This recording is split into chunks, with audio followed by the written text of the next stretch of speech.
Welcome to Garud institute of excellent education.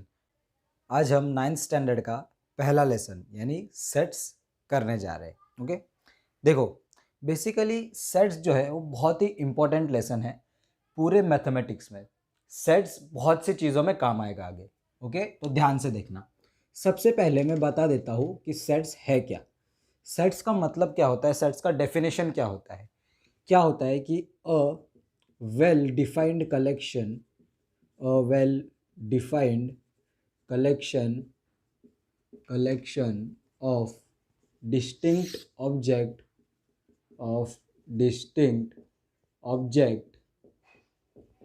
is called set। अब इसका मतलब क्या है, देखो कोई भी सेट मैं तभी सेट उसको बोलूँगा। देखो मैं एक एग्जांपल देता हूँ।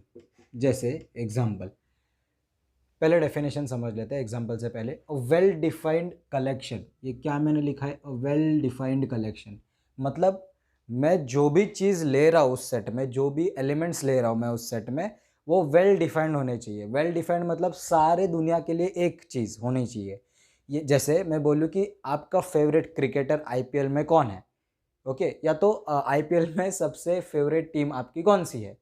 ओके, ये मैं आपको पूछूं तो हर किसी का अलग अलग जवाब हो सकता है। जैसे किसी को चेन्नई सुपर किंग्स पसंद है, या किसी को रॉयल चैलेंजर बैंगलोर पसंद है, या किसी को मुंबई इंडियंस पसंद है। तो बहुत से डिफरेंट आंसर्स आपको मिलेंगे, सबका एक नहीं होगा। वही अगर मैं आपको बोलूँ set of weeks, sorry set of days in a week, तो वो सब सेम है, यूनिवर्सल सेम है। मतलब पूरे दुनिया में वो सेम ही नंबर, मतलब सेम ही डेज आएंगे ना पूरे सेट ऑफ वीक्स में, वही बात है। तो एग्जाम्पल यहाँ पर मैं क्या ले रहा हूँ, set of days in the week. Okay, set of days in the week, तो मैं ए बोल दे रहा हूँ इसको। तो क्या क्या आएंगे, Sunday, Monday, Tuesday, Wednesday, Thursday, Friday, Saturday. Okay, 7 दिन। ओके, ये 7 दिन। अब ये तो हो गई सेट्स की बात। ओके, और ये तो सेट है, ए इज अ सेट। अब ऐसा मैं एक एलिमेंट लेता हूँ या एग्जांपल देता हूँ जो कि सेट नहीं है। तो set of favourite fruit, set of favourite fruit. आपका फेवरेट फ्रूट बताओ मुझे कौन सा है। ओके, तो हो सकता है किसी को एप्पल पसंद हो सकता है किसी को बनाना पसंद हो सकता है किसी को स्ट्रॉबेरीज पसंद हो। तो सबकी अपनी अपनी चॉइस है इसमें, ये यूनिवर्सल नहीं है। तो जो यहाँ पर मैं बी डिफाइन करता हूँ, तो B is equals to not a set because. Okay, ये साइन होता है बिकॉज का, इसका उल्टा देयरफॉर होता है। ओके, बिकॉज ये क्या होता है, बी कॉज। ओके, थोड़ा शॉर्ट फॉर्म में लिख रहा हूँ। बिकॉज क्या, it is not well defined, it is not well defined. Okay, it is not well defined.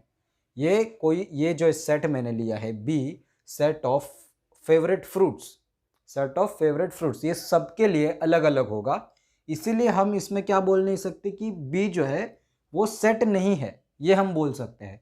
और यहाँ पर ए इज अ सेट, क्यों, क्योंकि ये किसी भी व्यक्ति के लिए ये 7 ही डेज होंगे उस वीक में, कोई भी एक पर्टिकुलर वीक में। ओके, बात समझ में आई, सेट क्या होता है और सेट किसको बोलेंगे और किसको नहीं बोलेंगे। ओके, एक और बात मेरी याद रख लेना कि सेट में कभी भी नंबर्स रिपीट नहीं होते। नोट करके लिख लो, नोट करके क्या लिख लो, any element in the set is not repeated. ये लाइन का मतलब क्या है मैं आपको बताता हूँ। देखो, any element, okay, any of the element लिख सकते, any of the element. Okay, any of the element. जैसे मैंने सेट बनाया ए जिसमें नंबर आते हैं 1 से 9 तक, ओके, जिसमें नंबर आते हैं 1 से 9 तक, तो 3 4 5 6 7 8 और 9। अब ये जो सेट में अगर ऐसे लिखो सॉरी, ये अगर मैं ऐसे लिखो तो चलेगा क्या? 2 2 3 4 5 6 7 7 8 9, ये सेट नहीं है, क्योंकि यहाँ पर सेम एलिमेंट 2 बार रिपीट हो रहा है, यहाँ पर सेम एलिमेंट 2 बार रिपीट हो रहा है। एक बार भी ऐसा हो गया कि सेट में अगर एलिमेंट रिपीट हो रहा है तो वो सेट नहीं रह जाएगा। वो एलिमेंट उस चीज को सेट बनाने के लिए, उस कलेक्शन को मुझे सेट बनाने के लिए क्या करना पड़ेगा? हर एक एलिमेंट मुझे एक बार लिखना है। कितने बार? बस एक बार। ओके, ये थी थोड़ी सेट्स के बारे में बातें। अब मैं टाइप्स ऑफ सेट्स के बारे में बात करूंगा। इतना चाहे तो कॉपी कर सकते हो। और मैं एक बार वापस बता देता हूँ, वेल डिफाइंड कलेक्शन, कोई भी कलेक्शन अगर वेल डिफाइंड है, मतलब यूनिवर्सली सबके लिए सेम है, तो उस कलेक्शन को हम सेट बोलेंगे। कब? Of distinct object. Distinct object वाला पॉइंट मैंने यहां पर बताया। डिस्टिंक्ट ऑब्जेक्ट मतलब सब पॉइंट्स अपने आप में, सब एलिमेंट्स अपने आप में, या सब ऑब्जेक्ट्स जो कलेक्टेड है सेट में, वो अलग अलग होने चाहिए, कोई सेम नहीं हो सकता। ओके, ये रूल होता है सेट का। ओके, ऐसा ये दो कंडीशन अगर फुलफिल करेंगे, कोई भी कलेक्शन हो दुनिया का, अगर ये दो कंडीशन वो फुलफिल कर रहे हैं तो उस कलेक्शन को हम सेट का नाम देंगे। और यकीन मानो कि सेट बहुत आगे काम में आएगा, अगर हायर स्टडीज़ में भी। ओके, 9th और 10th में ऑब्वियसली आने ही वाला है, और हायर स्टडीज़ में भी बहुत काम आएगा। चलो कॉपी कर सकते हो, स्क्रीनशॉट लो तो भी चलेगा। चलो मैं मिटा देता हूँ। चलो अब नेक्स्ट टॉपिक पे आते हैं। नेक्स्ट टॉपिक भी बहुत ही सिंपल है। अब सेट्स की बात हमने कर ली, अब करेंगे हम टाइप्स ऑफ सेट्स की बात। टाइप्स ऑफ सेट्स की बात। अब टाइप्स ऑफ सेट्स क्या है, किस चीज़ पर है, वो सारा मैं डिस्कस करता हूँ। देखो, सबसे पहले सेट आपने जान लिया क्या होता है। अब टाइप्स ऑफ सेट्स में दो टाइप है। एक तो लिस्टिंग मेथड है, लिस्टिंग मेथड मतलब लिस्टिंग मेथड, और एक है रूल मेथड। एक है रूल मेथड। अब मैं जो चीज़ बता रहा हूँ वो ध्यान से सुनना। देखो, लिस्टिंग मेथड को आप रोस्टर मेथड भी बोलते हो, रोस्टर मेथड। और जो आपका रूल मेथड है उसको आप सॉरी, उसको आप सेट बिल्डर मेथड भी बोलते हो, बिल्डर मेथड। अब ये ऐसा क्यों है, क्या चीज़ आता है, ये इन दोनों में फ़र्क क्या है, वो मैं आपको बताता हूँ। देखो, अगर मैं लिखूँ कि A इज इक्वल्स टू क्या, डेज ऑफ द वीक मैं वापस लिख रहा हूँ, Sunday, Monday, Tuesday, Wednesday, Thursday, Friday and Saturday. ये 7 वीक्स हो गए। ओके, ये तुम्हारा लिस्टिंग मेथड है। लिस्टिंग मेथड में तुमने क्या किया कि एलिमेंट जो है, जो उस सेट के एलिमेंट है, वो तुमने पूरे के पूरे लिस्ट कर दिए। ओके, अब यही सेम सेट मुझे अगर रूल मेथड में लिखना है तो मैं कैसे लिखूंगा? लिखूंगा कि x सच दैट, या x सच दैट। ये x क्या है? ये एक ऐसा एलिमेंट है, कोई भी एक एलिमेंट है x का। ये x जो है वो एलिमेंट है। एलिमेंट माने ये जो है ना, संडे, मंडे, ट्यूसडे, ये सारे एलिमेंट्स हैं। तो x ए का एलिमेंट है, सच दैट, इसका मतलब है, ये लाइन का मतलब है क्या? Such that, such that x is the days of the week। Okay, मैंने क्या बोला? x ए में सारे x आ रहे हैं, सच दैट x क्या है? x is the days of the week, days of the week या days in the week।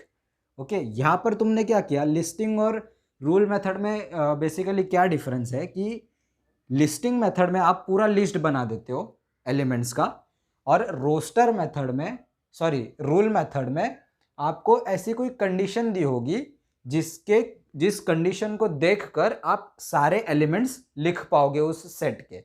Okay, तो ये बेसिकली डिफरेंस होता है रूल मेथड और लिस्टिंग मेथड में।